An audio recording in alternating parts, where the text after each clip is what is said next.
Maka Allah Subhanahu wa taala sebutkan, man qatala nafsan bighairi nafs, orang yang membunuh satu jiwa bukan karena sebab dia membunuh satu jiwa atau kemudian melakukan kerusakan di muka bumi, faka'annama qatalan nasa jami'a, maka nilainya sama dengan membunuh semua orang.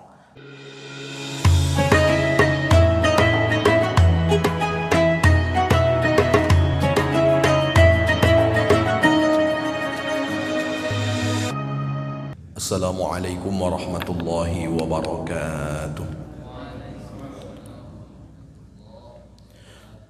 Alhamdulillahilladzi asbahna bi fitratil Islam, wassalatu wassalamu ala khairil anam wa ala alihi wa ashabihil kiram. Asyhadu an la ilaha illallah wa asyhadu anna Muhammadan abduhu wa rasuluh. Subhanaka la ilma lana illa ma 'allamtana innaka antal alimul hakim. Allahumma lakal hamdu wa ilaikal mushtaka wa antal musta'an wa la hawla wa la quwwata illa billahil aliyyil azim. Waqad qala ta'ala fi kitabihil karim wa asdaqul qailin, a'udzu billahi minasy syaithanir rajim, bismillahir rahmanir rahim. Ya ayyuhalladzina amanu taqullaha haqqa tuqatih wa la tamutunna illa wa antum muslimun. Al-ayah, sadaqallahul azim. Amma ba'd. Ma'asyiral muslimin wal muslimat, para alim, para ulama, para asatidz, para tokoh masyarakat, para orang tua kami, bapak-bapak, ibu-ibu, dan seluruh jamaah salat fardu subuh yang semuanya insyaallah dimuliakan oleh Allah Subhanahu wa taala. Bersyukur kita kepada Allah dengan mengucapkan kalimat alhamdulillahi rabbil alamin. Pagi hari ini Allah masih perkenankan kita untuk menambah timbangan amal kebaikan sehingga kita bisa melangkahkan kaki, mengayunkan tangan guna memenuhi panggilan Allah Subhanahu wa taala. Seandainya orang-orang tahu makana fil atamati wal fajri, nilai pahala yang ada pada salat Isya dan nilai pahala yang ada pada salat subuh, la atauhuma walau habwan, mereka pasti akan memenuhi panggilan Allah untuk melaksanakan salat dua tersebut meskipun harus merangkak. Dan alhamdulillah kita masih sehat, tak perlu merangkak untuk datang sampai ke rumah Allah memenuhi panggilannya. Semoga langkah kaki kita Allah ganti dengan mudahnya perjalanan akhirat kita kelak. Amin ya rabbal alamin.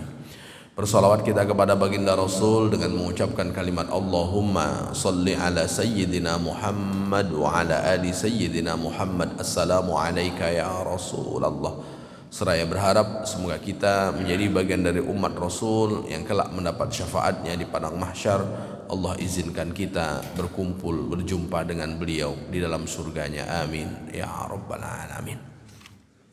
Bapak Ibu jamaah yang dimuliakan oleh Allah Subhanahu wa taala, pada kesempatan pagi yang berbahagia ini kita akan membacakan babu ta'zimi hurumatil muslimin wa bayani hukukihim wa syafaqati alaihim wa rahmatihim.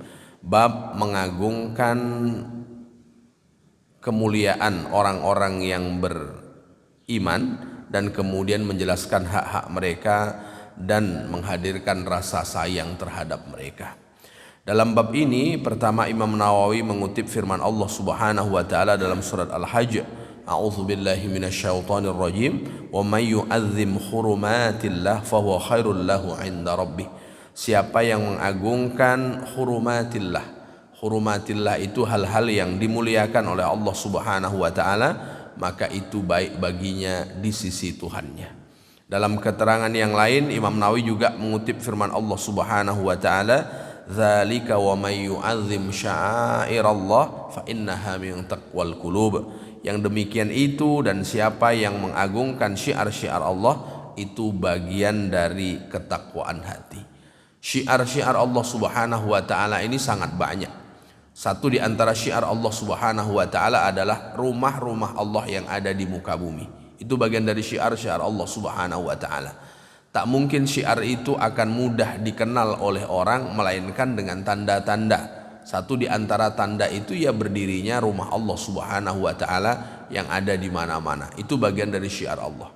Selain itu mengumandangkan azan itu juga bagian dari syiar Allah Subhanahu wa taala. Maka azan dikumandangkan 5 waktu dalam satu hari satu malam, itu menunjukkan syiar dari agama Allah Subhanahu wa taala. Maka orang yang bertakwa pasti akan mengagungkan syiar-syiar tersebut. Maka mengagungkan caranya memenuhi jika ada seruan terkait dengan syiar Allah Subhanahu wa taala. Terhadap rumah Allah Subhanahu wa taala, dia menjadi orang-orang yang peduli. Bahkan Bapak Ibu yang dimuliakan oleh Allah Subhanahu wa taala, syiar Allah yang pernah kita sampaikan dalam kategori masjid yang pertama ada di muka bumi itu ya Masjidil Haram. Ketika Abu Dzar Al-Ghifari bertanya kepada Rasul, "Ya Rasulullah, ayu masjidin wudi'a fil ardi awwalun?" Wahai Rasul, masjid pertama yang ada di muka bumi ini mana wahai Rasul? Kata Rasulullah, Masjidul Haram. Jadi Masjidil Haram itu adalah masjid pertama yang ada di muka bumi. Berarti menjadi tempat pertama yang paling Allah senangi di muka bumi. Karena Rasul menyebutkan ahabbul biladi ilallahi masajiduha. Tempat yang paling Allah senangi di muka bumi ini adalah masjid-masjidnya. Dan pertama masjid itu adalah Masjidil Haram. Summa ayyu, kemudian masjid mana setelah Masjidil Haram wahai Rasul? Kata Rasulullah, Masjidul Aqsa. Setelah Masjidil Haram, Masjidil Aqsa. Maka Masjidil Aqsa menjadi tempat kedua yang paling Allah Subhanahu wa taala senangi setelah Masjidil Haram. Kam bainahuma, berapa jarak antara keduanya? Kata baginda Rasul, arba'una sanatan, 40 tahun. Jadi 40 tahun setelah Masjidil Haram baru ada Masjidil Aqsa. Dan dua masjid itu menjadi dari sekian syiar-syiar Allah Subhanahu wa taala. Maka orang yang mengagungkan syiar-syiar Allah Subhanahu wa taala, dia peduli dengan Masjidil Haram, dia peduli dengan Masjidil Aqsa, dia peduli dengan Masjid Nabawi, dia peduli dengan masjid-masjid yang lain. Karena itu syiar Allah Subhanahu wa taala, itulah yang disebut di antara hal yang menjadi ketakwaan seseorang. Jadi takwa itu lebih luas. Di antara tanda takwanya orang mengagungkan syiar Allah Subhanahu wa taala. Bahkan Imam Nawawi Al-Bantani menggolongkan di antara cabang iman itu adalah mengagungkan syiar-syiar Allah Subhanahu wa taala. Lalu di dalam bab ini hadis yang pertama dikutip oleh Imam Nawawi rahimahullah. Bapak Ibu yang dimuliakan oleh Allah Subhanahu wa taala, hadis pertama yang beliau kutip hadisnya dari Abu Musa Al-Asy'ari radhiyallahu an. Abu Musa Al-Asy'ari radhiyallahu an ia berkata, baginda Rasulullah sallallahu alaihi wasallam bersabda, "Al-mu'minu lil mu'mini kal bunyan." Satu mukmin dengan mukmin yang lainnya itu ibarat satu bangunan, yashuddu ba'duhu ba'dha, yang saling menguatkan satu dengan yang lainnya. Bangunan itu tak bisa berdiri sendiri, pasti akan ditopang oleh yang lainnya.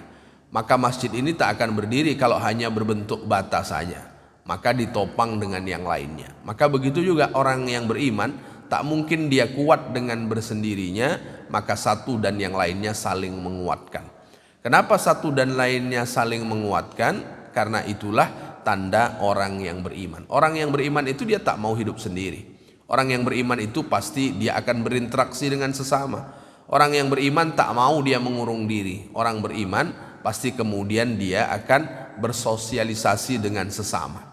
Kenapa demikian? Bapak Ibu yang dimuliakan oleh Allah Subhanahu wa taala, orang yang mau berinteraksi dengan orang lain, kalau berinteraksi kan ada kemungkinan dia disakiti atau kemudian kadang dia menyakiti. Kalau ada itu terjadi, kalau disakiti dia sabar, kalau menyakiti dia akan meminta maaf. Itu jauh lebih baik bagi yang bersangkutan dibanding kemudian dia tidak mau berinteraksi dengan orang. Bapak kenapa tak keluar rumah? Malaslah, nanti ada orang yang tersinggung dengan saya. Mending saya di rumah saja, tak ada orang yang akan tersinggung dengan saya. Maknanya orang yang diam diri di rumah lalu kemudian tak mau berinteraksi dengan sesama, itulah yang kemudian membuat dia tak punya nilai tentang ketika disakiti dia sabar, menjadi nilai besar di sisi Allah Subhanahu wa taala.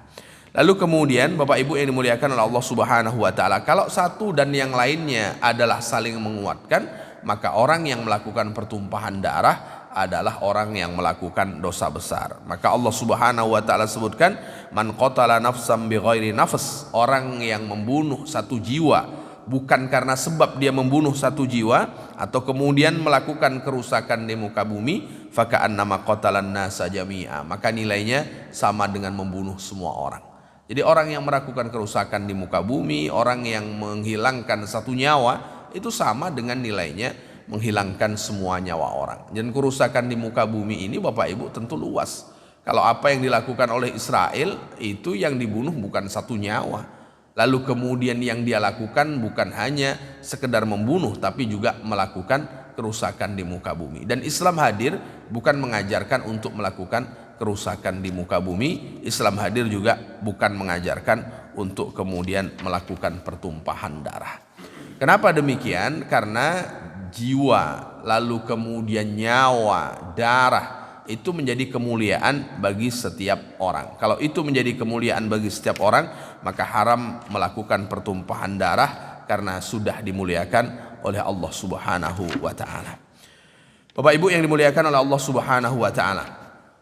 Di dalam hadis yang kedua kemudian dikutip juga oleh Imam Nawawi yang masih membicarakan hal yang sama dari Abi Musa Al-Asy'ari radhiyallahu an, kata beliau, man marra fi syai'in min masajidina, orang yang melintas di masjid-masjid kami, orang yang melewati singgah di masjid-masjid kami, au aswakina, atau kemudian dia akan mampir ke pasar-pasar kami. Ini menunjukkan dua hal yang jauh berbeda, tapi Rasulullah SAW gabungkan menjadi satu antara masjid dengan pasar. Kalau masjid menjadi tempat yang paling Allah suka, ternyata pasar menjadi tempat yang paling Allah Subhanahu wa taala benci.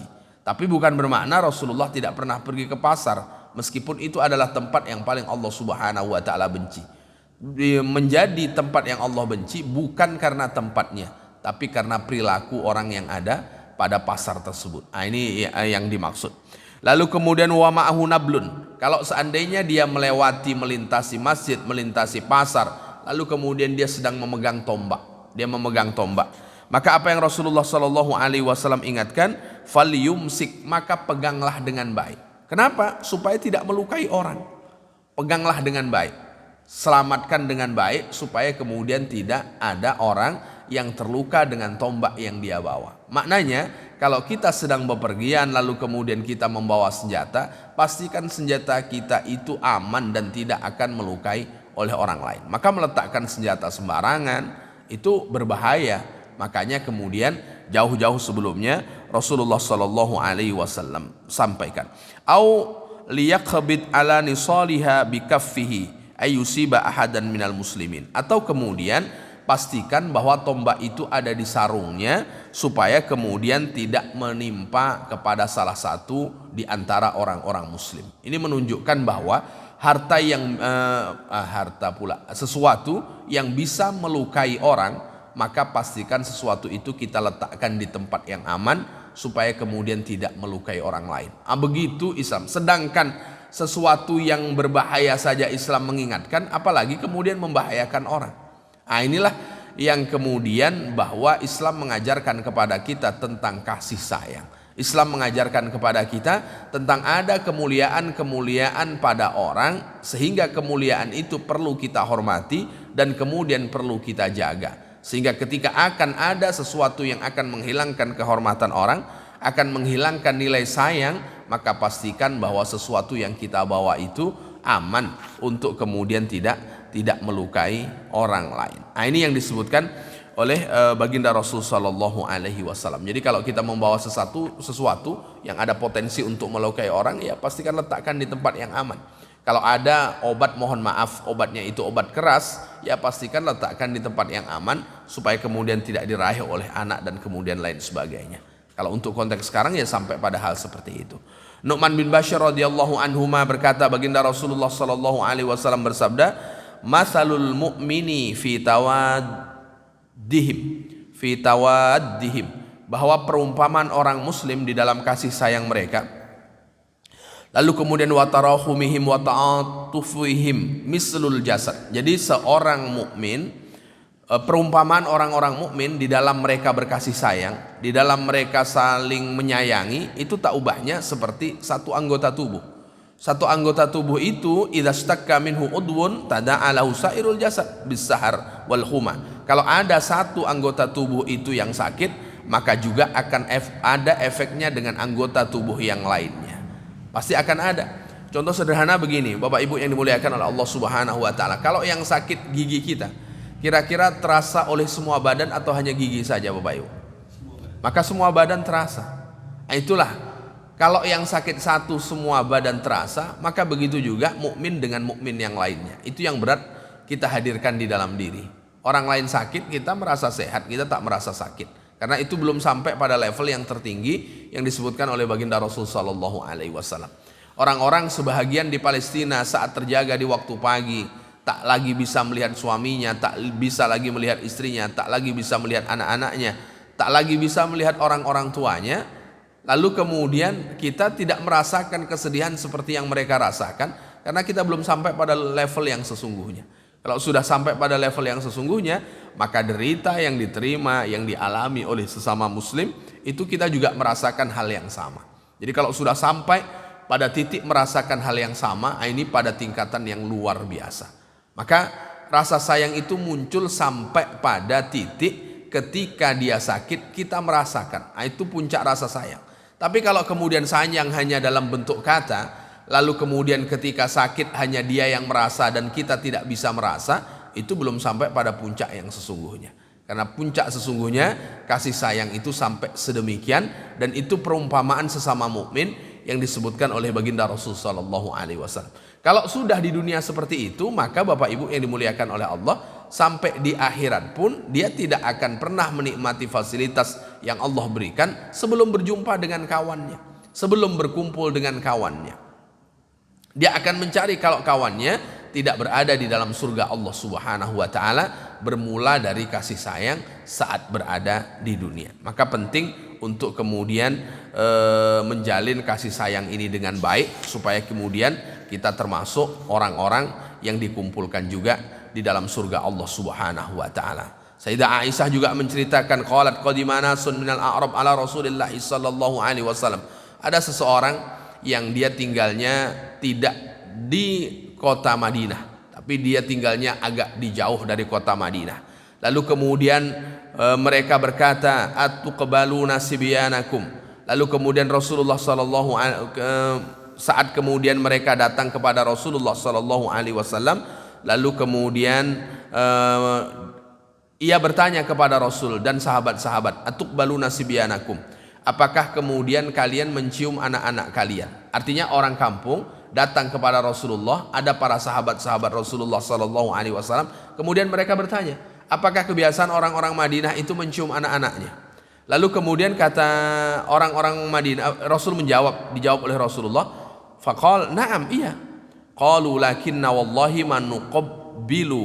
Lalu kemudian Rasulullah mengatakan, iya, kami mencium anak-anak kami. Jadi kebiasaan orang-orang Madinah terhadap anak-anaknya itu adalah menciumi mereka. Karena mencium itu salah satu bukti di antara orang itu sayang kepada anaknya. Lalu kemudian kebiasaan orang-orang pedalaman Madinah pada waktu itu yang diwakili oleh seorang Arabi yang bertanya kepada Rasul, demi Allah kami tak pernah mencium anak-anak kami. Nah, coba bayangkan, seorang bapak tapi tak pernah mencium anak mereka, seorang ayah tapi tak pernah mencium anaknya. Lalu kemudian Rasulullah sallallahu alaihi wasallam berpesan, apa kata Rasul kepada mereka yang bertanya kepada Rasulullah, au amliku in kana Allah naza'a min qulubikumur rahmah, yang aku khawatirkan terhadap kalian, nanti Allah Subhanahu wa taala akan ambil rahmat, akan ambil rasa sayang di dalam hati kalian.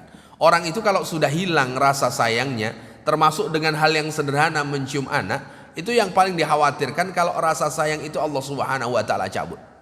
Kan sederhana, mencium anak itu sederhana, tapi tak semua orang bisa melakukannya dengan baik. Maka mencium anak itu satu di antara kebiasaan orang-orang di Madinah, termasuk baginda Rasul sallallahu alaihi wasallam. Maka orang yang tidak memberlakukan anaknya termasuk menciumnya dengan hal yang sederhana, yang paling dikhawatirkan rasa sayang terhadap anak pun Allah Subhanahu wa taala cabut.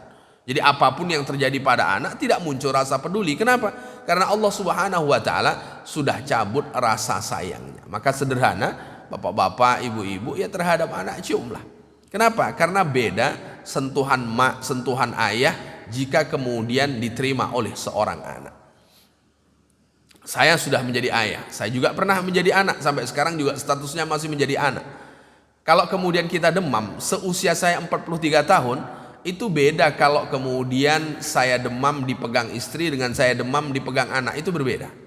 Itu berbeda dipegang oleh ibu ya. Kalau emak yang memegang ketika kita demam itu lain rasanya. Tapi kalau kemudian istri yang memegang, ya biasa saja menurut saya ya. Tapi tak tahu kalau bapak-bapak sama atau kemudian berbeda ya. Berbeda. Tapi kalau emak yang memegang itu beda. Maka kalau kita pernah merasakan itu saat kita jadi ayah, saat kita jadi emak, begitu juga lah yang akan dirasakan oleh anak kita. Maka beda sentuhan tangan ayah, sentuhan tangan emak kepada anak-anaknya. Sekasar-kasarnya emak, sesering-seringnya emak memarah kepada anaknya, anak melupakan marah dan kasarnya emak kepada dirinya. Tetaplah emak juga yang dicari. Contoh begini, ibu-ibu marah dengan anak, sampai kemudian ibu-ibu cubit, lalu kemudian anak ini tuh belum berhenti menangis. Kira-kira kalau ibu datangi, ibu gendong, ibu peluk, kira-kira berhenti tidak menangisnya? Yang dia ingat cubitan kita atau kita datang memeluknya dan menciumnya? Kita datang dan menciumnya dan memeluknya. Maka segudang cara marah kita dalam bentuk nasihat, tak akan ada satupun yang akan lengket di dalam hatinya. Tapi sikap baik terhadap anak kita dengan menciumnya, itu yang akan lebih lengket. Maka memberikan nasihat yang paling baik itu ketika anak senang. Dan ketika anak senang itu salah satunya ya jangan dicium, dengan dipeluk. Nah, itu luar biasa. Maka kalau kita tengok dalam parenting, ilmu parenting yang mendidik dalam dunia pendidikan itu, ternyata menasihati anak itu memang perlu dengan sentuhan. Perlu dengan sentuhan.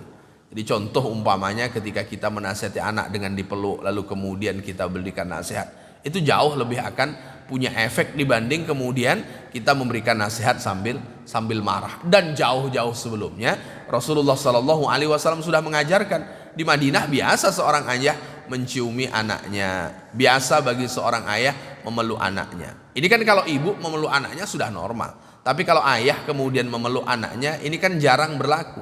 Tapi pada waktu itu orang-orang Madinah sudah sering dan biasa melakukannya. Sehingga ada orang pedalaman Madinah ketika bertanya kepada baginda Rasul, kata Rasulullah, yang aku khawatirkan kalau kalian tidak pernah mencium anak-anak kalian, nanti yang Allah Subhanahu wa taala akan tarik, yang Allah Subhanahu wa taala akan cabut dari diri kalian adalah rasa sayang. Jadi rasa sayang itu perlu dipupuk, rasa sayang itu perlu kemudian dibuktikan. Ya contoh-contoh sederhana, kalau kepada anak ya kita memeluknya, kemudian kita menciumnya, dan kemudian seterusnya. Lalu kemudian Bapak Ibu yang dimuliakan oleh Allah Subhanahu wa taala, Jarir bin Abdullah, sahabat Jarir bin Abdullah berkata juga masih seputar hal ini, man lam yarham annas lam yarhamhullah. Orang yang tidak sayang dengan sesama, maka Allah Subhanahu wa taala tidak sayang kepadanya. Jadi satu di antara orang yang disayang oleh Allah, berarti dia dapat rahmat Allah, dia akan sayang dengan sesama. Kalau tadi kan diceritakan anak, ternyata bukan hanya kepada keluarga, lebih luas kita akan sayang dengan sesama manusia.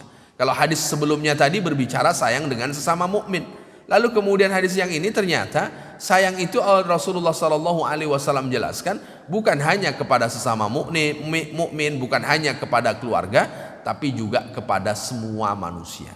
Kenapa? Karena semuanya adalah sama-sama makhluk Allah Subhanahu wa taala. Maka Rasul menyebutkan dalam hadis umumnya, irhamu man fil ard, sayangilah makhluk Allah yang ada di muka bumi, maka niscaya engkau akan disayang oleh penduduk langit. Nah, ini kan sifatnya umum. Jadi sayang itu ternyata umum. Makanya ada hak bertetangga, ada hak dalam bertetangga itu, hak tetangga yang muslim dengan hak tetangga yang non muslim. Yang non muslim pun sampai kemudian dia punya hak. Haknya apa? Sebagai tetangga. Kalau yang muslim haknya dua, haknya sesama mukmin, haknya kemudian sebagai tetangga. Itu sudah dibicarakan luar biasa. Maka sayang itu tidak terbatas orang, tapi kepada semua orang. Makanya kita diajarkan, kalau kita sedang tidak senang dengan orang, bukan kepada orangnya kita tidak senang, tapi karena perbuatan buruk, perangai yang ada pada orang itu yang membuat kita tidak senang. Jadi yang membuat kita tidak senang itu perangainya, karena kita tidak tahu apakah orang yang paling kita benci itu dia akan buruk selama-lamanya. Barangkali nanti dia akan digerakkan oleh Allah Subhanahu wa taala sehingga dia menjadi baik. Maka kalau kita benci dengan orang, jangan orangnya yang kita benci, tapi karena perbuatan buruknya itulah yang membuat kita benci dengan orang yang bersangkutan. Nah, ini penting Bapak Ibu yang dimuliakan oleh Allah Subhanahu wa taala, bahwa Islam mengajarkan sayang itu tidak terbatas sesama mukmin. Maka kalau kemudian kita perhatikan di berita Bapak Ibu, tentara-tentara Hamas meskipun kemudian dia bermusuh dengan Israel, terhadap tawanan perempuan, anak-anak. Bagaimana perilaku mereka kepada yang ditawan itu tadi? Ya, itu luar biasa. Jadi Islam itu bukan kemudian berperang semuanya dihabiskan, tidak. Ada perempuan, ada orang tua, ada anak-anak yang kehormatan mereka itu perlu dijaga. Termasuk kehormatan mereka itu nyawa yang ada pada diri mereka. Maka beda dengan orang yang kemudian tahu tentang agama yang sesungguhnya dengan kemudian tidak. Kalau Israel kan tidak. Entah itu ada orang sakit atau tidak, rumah sakit pun menjadi sasaran. Nah, itu kan menunjukkan bahwa rasa sayang itu tidak hadir, sementara Islam sudah mengajarkan jauh-jauh sebelumnya. Jadi kalau perang itu ya memang orang yang sama-sama kuat. Nah itu. Jadi kalau orang itu sudah tidak kuat ya jangan lagi kemudian diperangi. Dalam keterangan yang lain, Abu Hurairah radhiyallahu an berkata, anna Rasulullah sallallahu alaihi wasallam qala, baginda Rasulullah sallallahu alaihi wasallam bersabda. Ini tentang sayang ya. Idza shalla ahadukum linnas, ketika satu di antara kalian menjadi imam bagi orang lain. Di salat menjadi imam. Apa yang Rasulullah sallallahu alaihi wasallam sebutkan? Falyukhaffif, maka salatnya jangan panjang-panjang. Ringankan ini. Kalau salat yang tak panjang itu apa? Berarti surat yang dibaca. Ini surat yang dibaca. Bapak Ibu yang dimuliakan oleh Allah Subhanahu wa taala. Kenapa kemudian kita perlu memendekkan bacaan di dalam salat? Fa inna fihim ad-dha'ifa, karena di belakang kita satu ada orang lemah. Dhaif. Dhaif itu orang yang lemah, yang sudah tak kuat lagi berdiri lama. Jadi kalau tak kuat lagi berdiri lama, maka yang perlu mengerti siapa? Imam. Lalu kemudian di belakang kita wassakim, ada orang yang sakit. Orang yang sakit itu Bapak Ibu yang dimuliakan oleh Allah Subhanahu wa taala, berat bagi dia untuk kemudian melaksanakan salat lama. Lalu kemudian di belakang wal kabir, ada orang yang tua.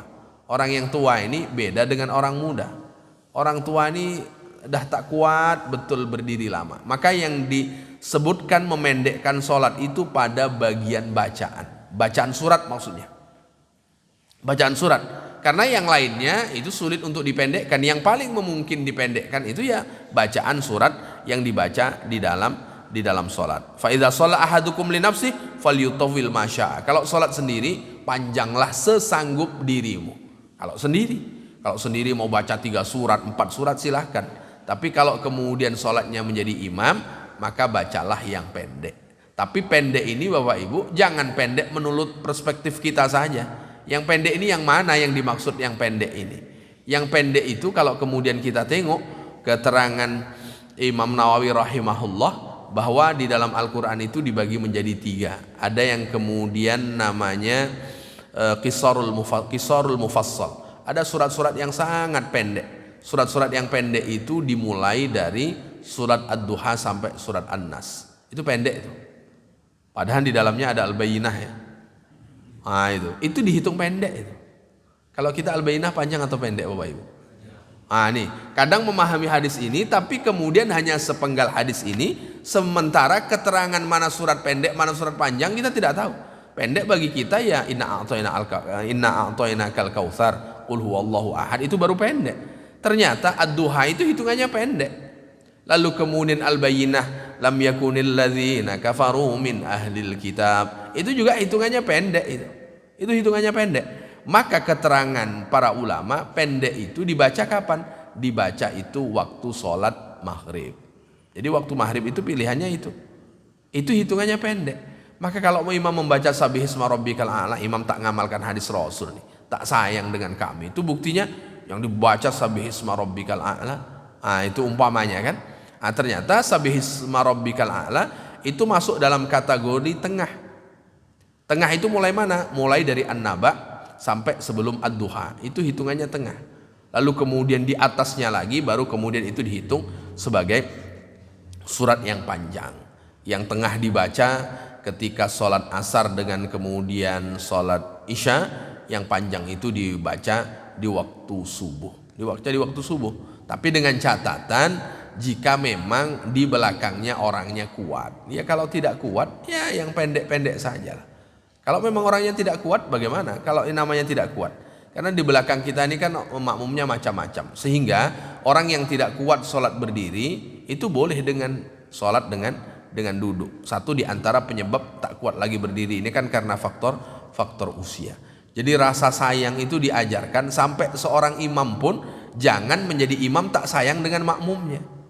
Bagaimana bentuk sayangnya imam kepada makmum? Tengok kira-kira makmum di belakang ini, kira-kira kuat berdirinya berapa menit ini, sehingga kita akan memilih surat yang kalau kita menjadi imam dia kuat. Dan di Pekanbaru ini Bapak Ibu yang dimuliakan oleh Allah, rata-rata yang meramaikan masjid ini orang-orang yang sudah tidak kuat berdiri lama lagi gitu kan. Yang meramaikan masjid ini orang-orang yang berdirinya sudah tidak kuat lama lagi gitu. Toh kalau ada ya tidak banyak lagi. Nah itu dia. Maka wajar kalau di Indonesia ini rata-rata imam jarang yang panjang. Maka Bapak Ibu yang dimuliakan oleh Allah Subhanahu wa taala. Ya tak usahlah di Indonesia lah, Bapak Ibu kan pernah umroh, pernah haji. Perhatikanlah kalau sholat maghrib, itu kan yang dibaca pendek-pendek itu. Nah, ini dibaca pendek-pendek, tidak harus panjang. Makanya fikih menjadi imam itu ya juga perlu di-upgrade supaya apa? Supaya kemudian makmumnya mendapatkan sayang dari imam ketika imam itu menjadi imam. Karena imam itu yang diperhatikan bukan hanya pada diri ketika menjadi imam, tapi yang kemudian perlu diperhatikan orang-orang yang berada di belakang imam. Bahkan dalam riwayat yang lain itu bahwa di belakang kita itu ada Zulhajah. Zulhajah itu orang yang punya hajat, cuman karena masuk waktu sholat dia singgah di masjid, mau sholat itu kan. Kalau orang yang seperti ini kira-kira lama atau sebentar nih Bapak Ibu? Ya sebentar, pasti dia sebentar, dia tak bisa lama. Maka sholat-sholat yang ketemu Zulhajah itu biasanya sholat-sholat zuhur di masjid-masjid yang menjadi tempat perlintasan. Dia karena masuk waktu zuhur dia tetap terpaksa singgah, dia memang kebiasaan berjamaah maka dia akan singgah, tapi dia tak bisa lama singgah itu karena dia punya hajat berikutnya. Maka karena punya hajat berikutnya, contoh orang-orang yang umpamanya jam 1 dia harus absen lagi, jam 1 siang dia harus absen lagi. Sekarang kantor ini kan sebagian absennya ada 3 kali dah. Kalau dulu kan cuman absen datang saja, lalu berkembang absen balik, berkembang lagi absen tengah hari. Nah, ini luar biasa nih. Jadi absen tengah hari umpamanya jam 1, kalau sekarang ini enak zuhur masuk cepat. Kalau seandainya zuhur masuknya hampir 12.30, lalu dia harus absen jam 1, kira-kira ini sanggup sholat lama atau sebentar nih? Oh pasti sebentar, apalagi kemudian masjid itu dekat dengan perusahaan. Kayak di Batam itu, khutbah itu ditulis khutbah tidak boleh lebih dari 10 menit. Nah, sampai seperti itu. Ini faktornya bukan karena mengatur khotib, tapi kadang khotib ini tidak tahu kalau jamaahnya itu ada orang yang harus absen jam 1 gitu. Itu kan orang yang Zulhajah, orang yang punya hajat. Sementara imam itu dituntut mengerti kondisi makmumnya. Karena imam yang dituntut itu mengerti kondisi makmumnya, seyogyanya yang menjadi imam itu ya orang tempatan. Itu kenapa? Karena tak ada yang lebih tahu dengan kondisi makmum melainkan orang tempatan.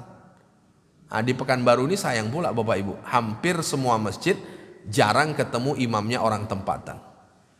Pak imam kita ini tempatan atau pendatang ini? Tempatan. Ya, tempatan karena dinikahkan dengan orang sini. Nah, ini ya, caranya harus gitu lagi kan. Caranya imam itu supaya menjadi tempatan ya nikahkan dengan orang di sekitar masjid, jamaah sekitar masjid. Ya gitu aja cara menyelamatkannya. Kenapa? Karena tak ada yang akan lebih tahu tentang kondisi makmum kalau seandainya pendatang. Maka seafdol-afdolnya menjadi imam ya tetap imam tempatan. Umpamanya ada ustadz yang ceramah, yang afdol siapa jadi imam? Ya tetap imam tempatan. Kecuali imam tempatan memberikan izin kepada penceramah untuk kemudian menjadi imam. Yang paling baik ya tetap tempatan. Dan kisah ini banyak sekali pada masa Rasulullah SAW. Di antaranya Sayyidina Mu'adz. Sayyidina Mu'adz ini kalau sholat lamanya minta ampun. Karena lama lalu kemudian ada orang yang sedang safar. Dia singgah untuk ikut sholat. Karena sholatnya lama, akhirnya dia memutuskan sholatnya. Artinya dia berpisah dengan sholat imam. Melapor kepada Rasulullah SAW. Rasulullah SAW marah. Kita itu diajarkan untuk kemudian membuat orang senang, bukan kemudian membuat orang susah. Termasuk dalam ibadah itu bagaimana orang beribadah itu gembira dia. Kalau orang beribadah susah, maka apa maknanya ibadah itu? Di antara ibadah susah, ini kan kalau panjang nih. Wah, maka orang yang ibadah ini susah, saya tak mau lagi lah singgah ke masjid ini. Ini lama betul nih kan.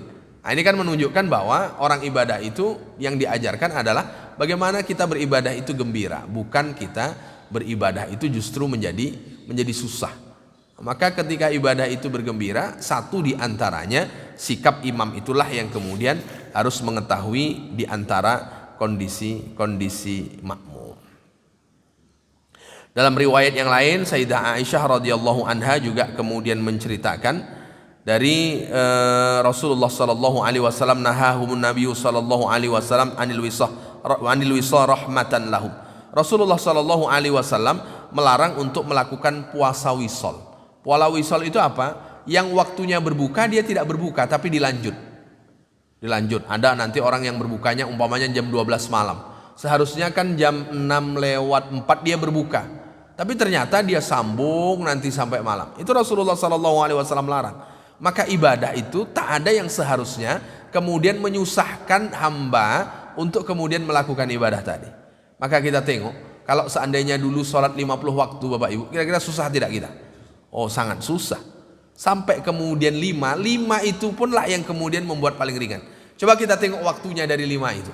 Kan waktu-waktu yang sebetulnya sudah sesuai dengan kondisi kita sebagai manusia. Umpamanya waktu subuh, itu kan sudah seharusnya kita bangun sebelum kemudian kita beraktivitas yang lain, kita sudah sholat. Itu kan normalnya manusia seperti itu. Ya manusia yang normal ya. Kalau kemudian manusia senangnya bangun 7, itu kan sudah tidak normal sebagai manusia kan. Tidak normal sebagai manusia. Ini manusia itu normalnya ya beraktivitas, dia mulai pagi. Maka sebelum melakukan aktivitas, sholat dulu. Lalu kemudian dari pagi kita beraktivitas, kemudian oksigen, pasokan darah sulit untuk masuk ke bagian kepala kita, sehingga kita dianjurkan untuk sholat di waktu zuhur. Jadi waktu jam makan siang, sesuailah dengan kebutuhan perut manusia itu tadi. Maka ada istirahat sholat. Lalu kemudian ada asar. Bayangkan kalau seandainya wajibnya sholat itu jam 9 pagi, lalu kemudian wajibnya sholat itu jam 2.30, lalu kemudian malamnya umpamanya jam berapa. Ini kan sudah sesuai semuanya. Sholat maghrib justru setelah kita pulang dari aktivitas kita, lalu kemudian mandi bersih dan kemudian sholat maghrib. Isya sebelum kita tidur. Itu kan sudah pas semuanya sebetulnya. Maka tak ada syariat itu yang membebani. Yang merasa terbeban itu sebetulnya hawa nafsu, bukan orangnya. Kalau orangnya tidak ada yang terbebani dengan perintah Allah Subhanahu wa taala. Maka banyak wajar kalau para sahabat tak puas dengan hanya berpuasa Ramadan 30 hari, tak berpuas hanya dengan melaksanakan sholat-sholat wajib dan kemudian lain sebagainya. Nah, inilah yang dijelaskan oleh baginda Rasul sallallahu alaihi wasallam. Lalu kalau kemudian orang yang melakukan wisol, innaka tuwasalu qala inni lastu kahayatikum inni abitu yut'imuni rabbi wa yasqini. Kata baginda Rasul sallallahu alaihi wasallam, apakah kalian kemudian menyambung puasa kalian? Kalau menyambung puasa dengan tidak berbuka, nah itu yang Rasulullah sallallahu alaihi wasallam larang. Kalau seandainya kalian melihat aku tidak berbuka, kata Rasulullah, aku tak sama dengan kalian. Aku itu ada ketika tidur, umpamanya belum makan, Allah Subhanahu wa taala yang memberikan makan kepadaku, dan Allah Subhanahu wa taala yang akan memberikan minum kepadaku. Jadi ada sesuatu yang hadir kepada Rasulullah sallallahu alaihi wasallam tak seperti hadirnya kepada diri kita. Kita Bapak Ibu kalau seandainya jam 6:04 tidak berbuka, kira-kira Isya nanti Allah kirim makanan dan minuman tidak untuk kita? Kan tidak, kecuali kita yang makan atau kemudian kita yang menyediakan, baru ada makanan dan kemudian minuman. Nah, inilah kenapa Rasulullah melarang wisol, itu sebagai bentuk sayangnya Rasulullah Shallallahu Alaihi Wasallam kepada umatnya. Maknanya orang yang didahulukan satu langkah ditinggikan satu ranting, hendaknya lah menghadirkan rasa sayang kepada orang yang telah mendahulukan dia satu langkah, yang telah meninggikan dia satu ranting. Sifat sayang inilah yang kemudian penting. Kalau seorang ayah di rumah karena dia yang paling tinggi, maka sayang kepada keluarganya sudah satu keniscayaan yang tak bisa ditinggalkan. Kalau seorang istri di rumah karena dia pemimpin di rumah suaminya, maka rasa sayang itu juga tidak boleh kemudian ditinggalkan. Kalau kita mengabaikan rasa sayang, yang paling mengkhawatirkan kalau Allah cabut rasa sayang itu. Kalau sudah Allah cabut rasa sayang, sudah hilanglah pri kemanusiaan. Kalau manusia hilang pri kemanusiaannya jadi apa Bapak Ibu? Ini manusia nih, tapi tak berpri kemanusiaan. Kira-kira jadi apa? Manusia hilang pri kemanusiaannya. Itulah yang kemudian dijelaskan oleh Imam Said Qutb. Apa kata Imam Said Qutb ketika ditanya, wahai Tuan Imam, ketika Allah Subhanahu wa taala tidak menguji seseorang di dalam hidupnya terkait dengan hartanya, apakah ada ujian yang Allah Subhanahu wa taala timpakan kepada yang bersangkutan? Ini waktu beliau menafsirkan firman Allah Subhanahu wa taala, wa alla wistaqamu 'ala tariqati la asqainahum ma'an ghadaqa. Jika mereka istiqomah di atas jalan itu, niscaya kami akan berikan curahan air yang cukup. Yang dimaksud curahan air yang cukup itu Allah berikan rezeki yang cukup. Allah berikan rezeki yang banyak. Lalu kemudian catatannya kapan rezeki banyak Allah akan berikan bagi mereka yang istiqomah. Lalu kemudian ada yang bertanya kepada Sayyid Qutb, bagaimana mereka yang tidak istiqomah tapi rezekinya banyak, labanya selalu bertambah setiap tahun, tapi kan dia tidak istiqomah. Istiqomah itu kan melakukan ketaatan kepada Allah berkelanjutan, meninggalkan larangan-larangan Allah Subhanahu wa taala. Itu diantara tanda istiqomah. Tapi dia tidak istiqomah, tapi rezekinya tidak pernah putus. Kata Sayyid Qutb, fa innaha tu'adzabu bi afatin ukhra. Kalau ketemu kelompok umat yang seperti itu, Allah akan uji dengan bentuk yang lain. Di antara ujian itu apa? Allah akan cabut rasa pri kemanusiaannya. Berarti rasa sayang itu yang Allah Subhanahu wa taala cabut. Yang paling berat itu kalau sudah rasa sayang itu Allah cabut. Kalau orang tapi tidak sayang dengan sesama orang, kalau orang kemudian dia tidak sayang dengan sesama makhluk Allah Subhanahu wa taala, maka sejatinya dia bukan orang, karena orang itu bagian dari manusia yang Allah Subhanahu wa taala berikan di dalam dirinya rasa sayang. Tapi kalau kemudian rasa sayang itu tidak ada, berarti kan dia tidak manusia. Karena normalnya manusia itu sayang. Segarang-garang harimau, Bapak Ibu, kira-kira sayang tidak dengan anaknya? Sayang. Sayang luar biasa. Makhluk kecil burung terhadap anaknya, burung-burung kecil itu, kalau kemudian datang elang, datang gagak, kira-kira dibiarkan anaknya disantap atau dilawan meskipun dia tak seimbang tubuhnya? Dilawan dulu.